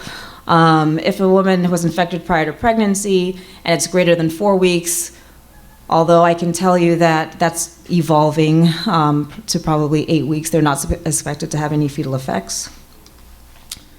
Evaluation: so we're told to test all pregnant women with travel to an affected area, and I always tell my patients to just look at the CDC website to see what that is, because it's evolving. Symptoms within 2 weeks of travel, we'll try to get a PCR, we'll check the IgM, we've talked about the challenges with the cross-reactivity of IgG. Asymptomatic women will look 2 to 12 weeks after exposure, and thankfully we don't take care of too many women who are living in the endemic areas. but there's different paradigms for them.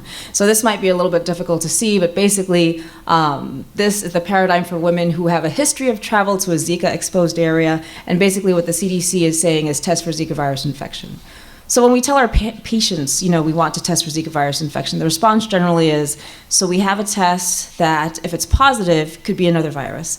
If it's negative, it doesn't mean that I don't have Zika. There's no treatment, and there's nothing that we're going to do differently. So you can imagine that it's a very difficult discussion about why we think you should be tested. So I always point to my epi colleagues and say, this is for the greater good. It'll give us information about incidence and some of these other things. But it's really difficult, and I think in clinical practice, what we do is we do serial scans. In someone with a high index of suspicion, we'll test the amniotic fluid for Zika virus. But many women just don't want the anxiety of either knowing that they have it or knowing that they might have something. If women have traveled to an endemic area, then what we will routinely do is the ultrasound, looking at fetal growth. Usually when we do a fetal growth scan, it won't be less than every 3 weeks, so 3 to 4 weeks after symptom exposure, we'll look at fetal growth, and we'll do that serially to the end of the pregnancy. If we see intracranial calcifications and microcephaly, we'll recommend an amniocentesis irrespective of what their serum testing has come back as. If the mothers are known positive, we will continue to do these ultrasounds for 3 to 4 weeks, but I think most of us has moved to doing that even in the negative groups with a high exposure risk. And like I said, the patient that we had was completely asymptomatic. So if ultrasound is abnormal and the testing is positive for Zika, we offer an amniocentesis, and that's kind of the right answer, but we, I think, offer it for a little bit less, at least at Columbia. There is limited knowledge, though, on how good the amniotic fluid PCR is in terms of detecting the virus and how long the virus might be positive in the amniotic fluid, so we don't have that information yet. The particular patient who was asymptomatic at her first scan with us had a whole host of abnormalities on the ultrasound. Some were cerebral. There were some other abnormalities that we thought possibly were not going to be related to Zika virus, and I just got the information about 30 minutes ago that the chromosomes were normal. So now there's some other pathology that we're trying to figure out. All those samples have been sent to the CDC, and it's probably an element of Zika, but we won't know for sure yet.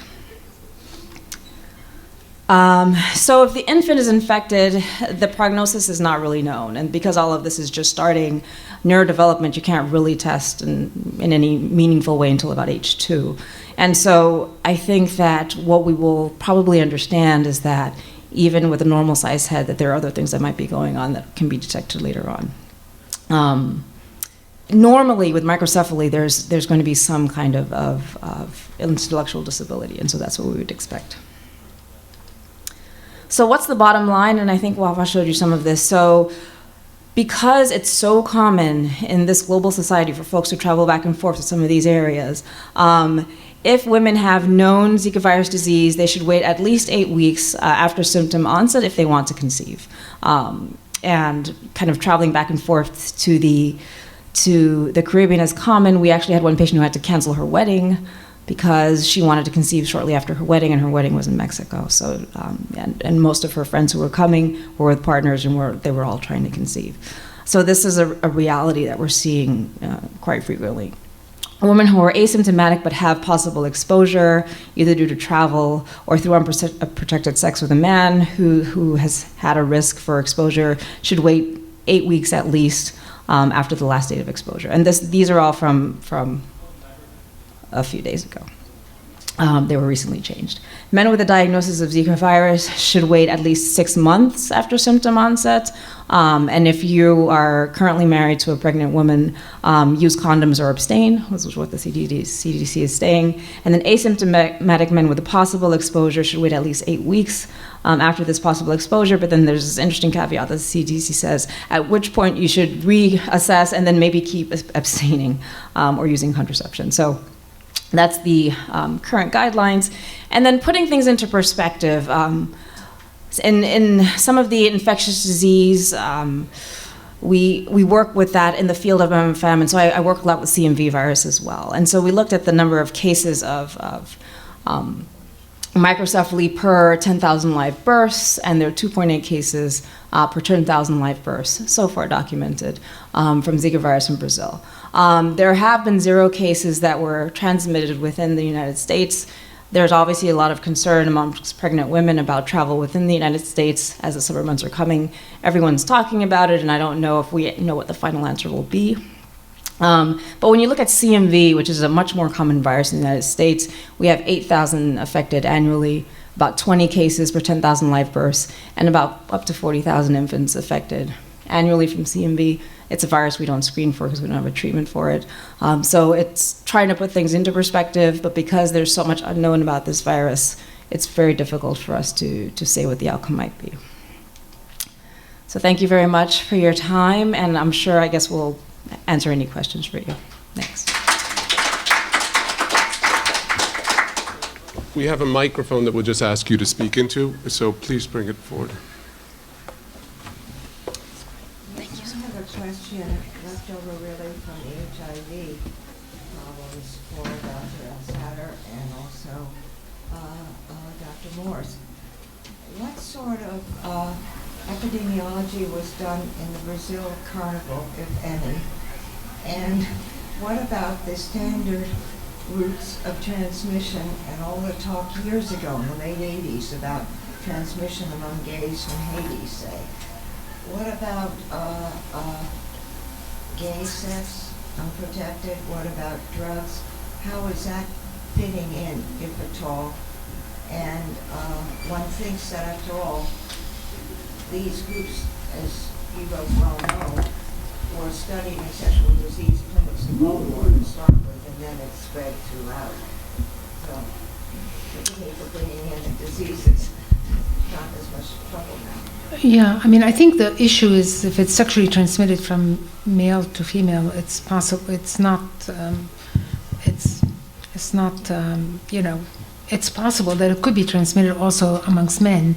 So that's why actually it's interesting. I saw several versions of the CDC recommendations, and in the initial ones they used the term partner without specifying it's a woman partner, because there's no reason to believe that the same kinds of, obviously pregnant woman doesn't apply, but the same kinds of recommendations should not apply to two men having sex with each other.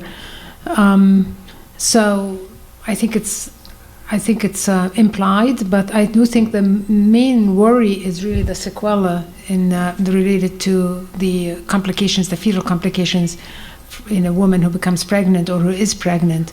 But certainly, one does need to prevent transmission in general, because in an unpregnant person, they could also get rare neurologic complications like Guillain-Barré. So I think that makes sense. And there has been, I think from the YAP outbreak, they did look at blood. There's some data about blood transfusions, and there was, a substantial proportion of the blood supply that did have some evidence of Zika in that outbreak from years ago.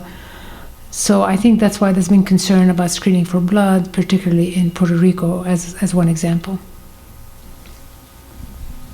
Yes, please. Well, hello.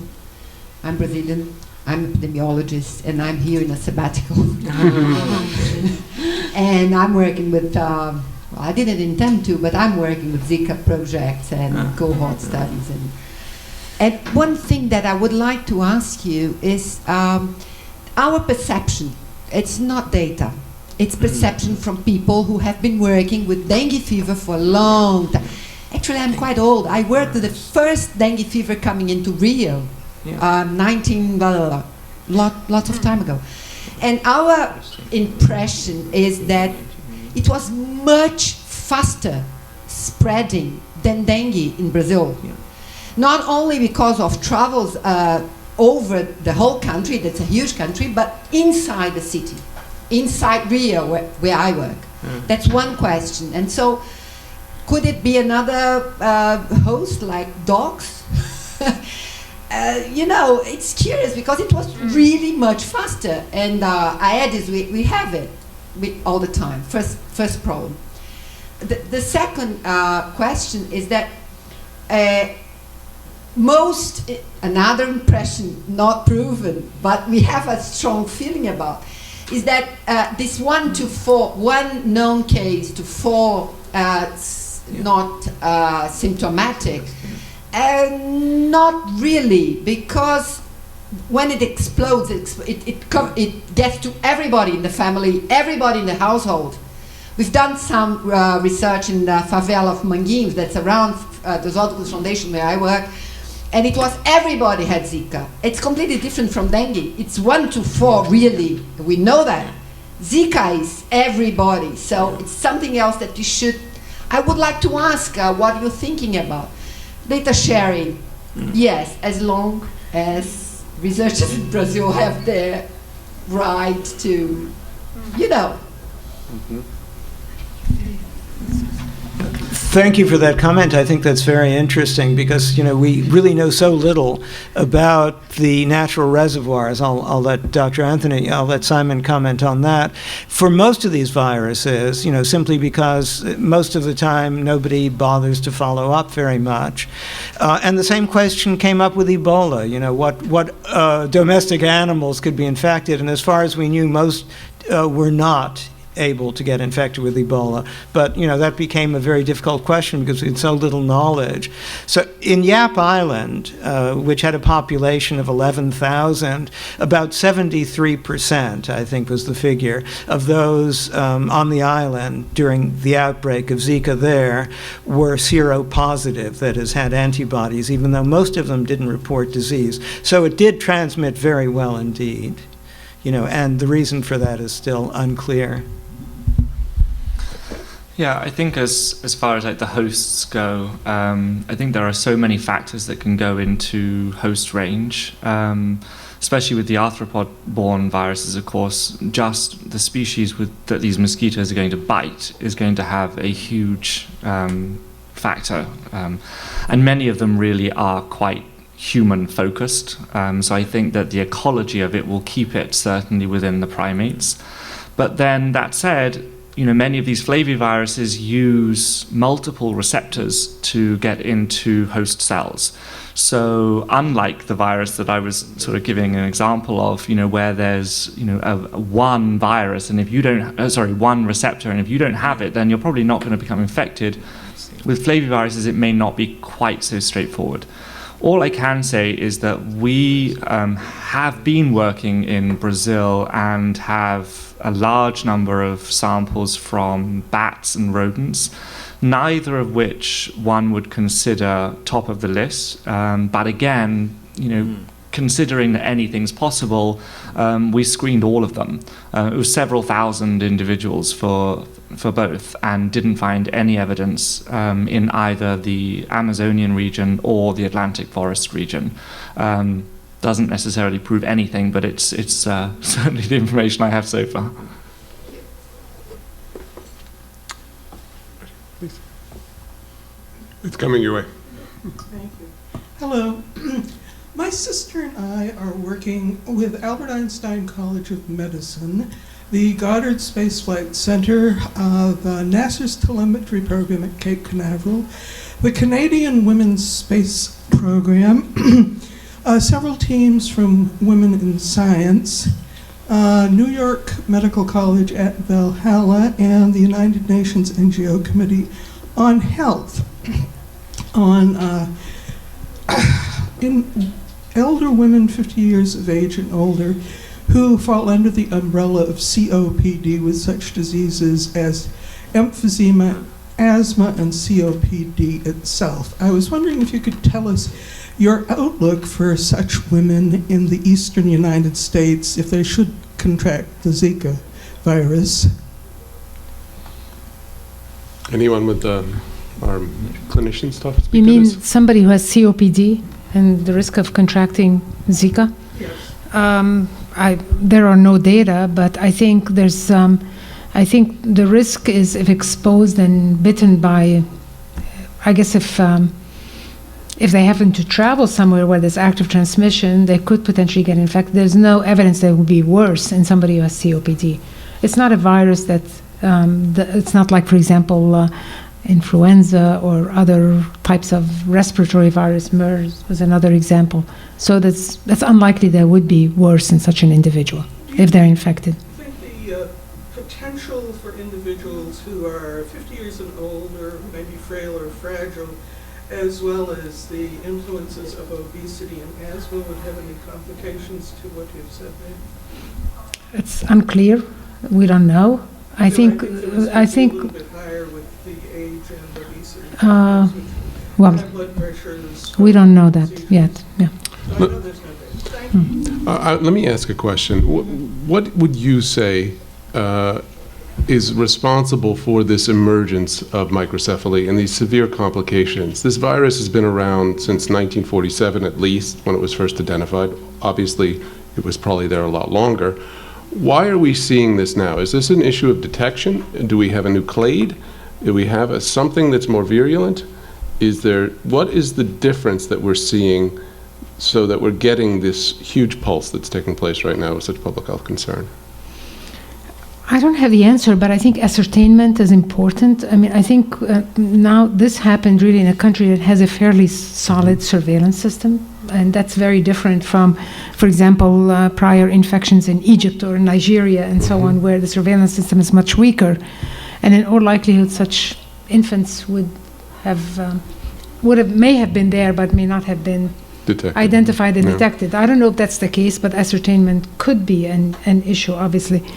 And you need a large population to be infected, and you need to have at least some good surveillance system to be able to compare the rate today versus the rate last year or the year before, But I don't know. Cynthia? Yeah, the other thing here is that the phenotype is so severe that it's hard to miss such severe microcephaly. It's just something we don't see on a regular basis. And to see large pockets of that, you really can't ignore. So we're still trying to make the absolute association, to causation, but you can't ignore that. And so how it was linked to where that started, the severity of that is something that is obvious and doesn't necessarily need sophisticated surveillance techniques. So Although, I mean, you're right, but it requires still somebody who's like you. yeah, I mean, but the importance is that those are conflicting issues. There's a It difference of could either opinion be, that really says that it very well could be both. Is It what could you're- be both. right? Yeah, and what I think though is that that severe phenotype kind of focused us all into the issue, but what we're going to see on this side are much milder phenotypes where we're doing all of the surveillance, Yeah, and we're not seeing microcephaly, but we're still seeing some of the. and that's how you see the continuum of symptoms that are manifesting in the newborns. And I think the only other thing I would add is, that sometimes it's people wonder whether or not it's, the virus itself and whether there's some sort of mutation or selection in the virus. And at the moment, there's really no evidence about that until such time as we have really a large number of isolates from, women that did not end up with babies with microcephaly versus, those that did, and huge data to be able to actually make that association as far, certainly on a virus level. It's also interesting, like once something has been identified, people go back.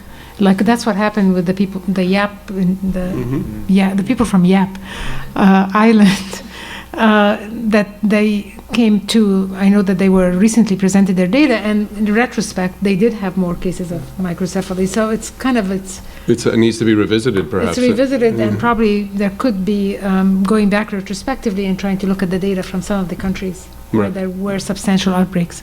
There's a question here. I have two questions here. Basically, my takeaway is it sounds like we have difficulties in terms of diagnosis, and there's no treatment, and we don't know about prognosis. So it seems to me prevention is the most important part. So my two questions, number one is from a global perspective, how can we do prevention better? I mean, no offense, but I'm thinking like, for example, the Rio Summer Olympic Games. I know there has been some voice saying like maybe we should think of canceling it.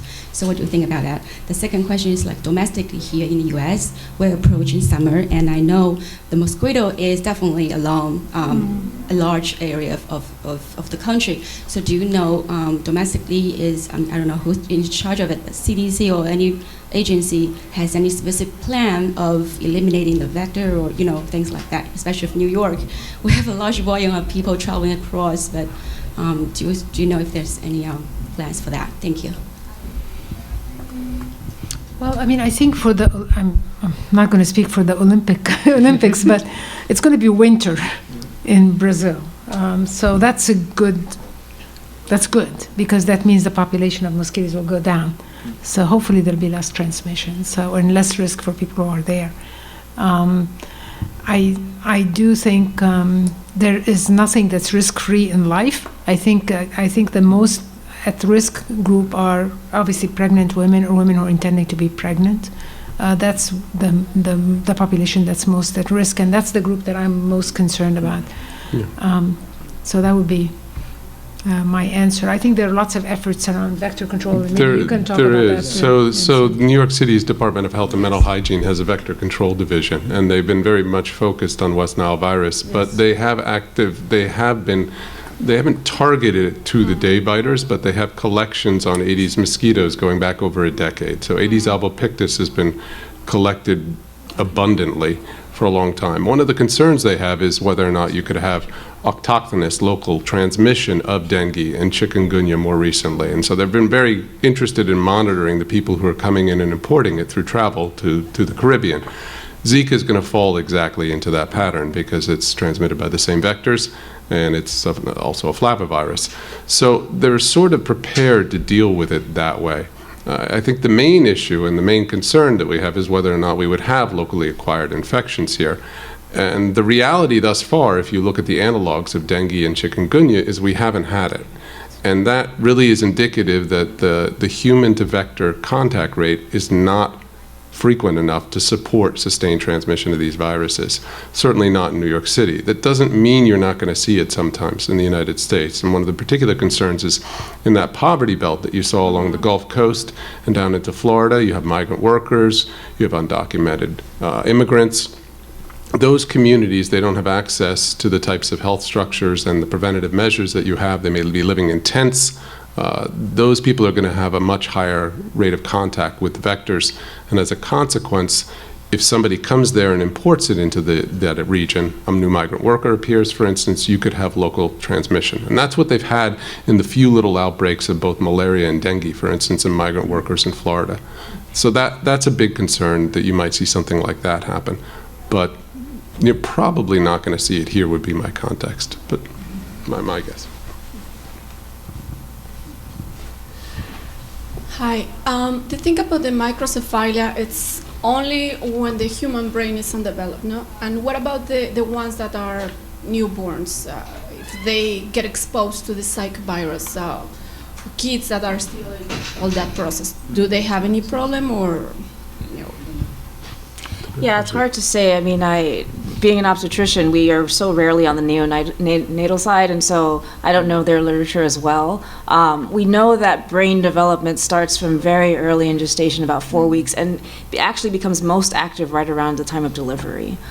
So the thought is that there probably would be some effect to childhood if there was childhood exposure, because brain development doesn't suddenly stop at birth. Yeah.